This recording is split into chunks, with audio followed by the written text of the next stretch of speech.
நேற்று சுற்றுப்பயணத்தில் பேசிய முன்னாள் முதல்வர் எடப்பாடி பழனிசாமி அவர்கள் முதல்வர் ஸ்டாலினை கடுமையாக விமர்சனம் செய்துள்ளது திமுகவினர் மத்தியில் கடும் அதிர்ச்சியை ஏற்படுத்தியுள்ளது. ஏதோ தன்னை எம்ஜிஆர் நினைச்சுக்கிட்டு ஜெயலலிதா அம்மையார் மாதிரி நினைச்சுக்கிட்டு சவுண்ட் விடுறாரு. இன்றைய தினம் திரு ஸ்டாலின் பல்வேறு அறிக்கைகளை விட்டுக் கொண்டிருக்கின்றார். எடப்பாடி பழனிசாமி பஸ்ல ஊரூரா போய் திரு எம்ஜிஆர் அவர்களை போலவும் அம்மாவை போலவும் சவுண்ட் கொடுத்து பேசுறதா சொல்றார்.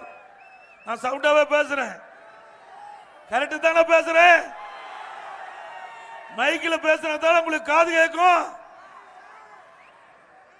வேண்டுமென்றே திட்டமிட்டு அவரால் பொறுத்து கொள்ள முடியல. இப்படி வாணியம்பாடியில் இருக்கிற சட்டமன்றத்தில் இருக்கிற மக்கள் மாதிரி தமிழ்நாடு முழுவதும் நான் சென்ற இடமெல்லாம் மிகப்பெரிய எழுச்சி. அந்த எழுச்சியை பொறுத்து கொள்ள முடியாத இன்றைய முதலமைச்சர் ஸ்டாலின் அவர்கள் ஏதேதோ பேசுறார். திரு ஸ்டாலின் அவர்களே, நான் எம்ஜிஆரும் அல்ல, மாண்புமிகு அம்மாவும் அல்ல, இங்கே இருக்கின்ற மக்களில் ஒருவனாக இருக்கின்றேன். உங்களை போல நான் தலைவன் என்று சொல்லவில்லை, தொண்டன், அண்ணா திமுக தொண்டன்.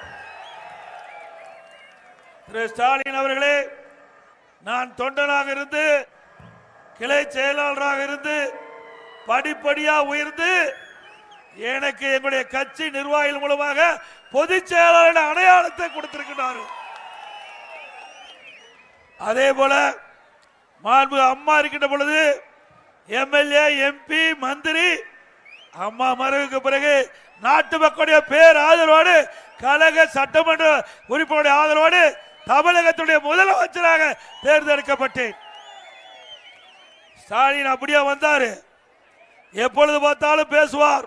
எல்லா கூட்டத்திலையும் நான் யார் தெரியுமா? திரு முத்துவேல் கருணாநிதியுடைய மகன் திரு ஸ்டாலின் பேசுறாரு. அப்பாவை சொல்லித்தான் அவருக்கு அடையாளம் தெரியுது.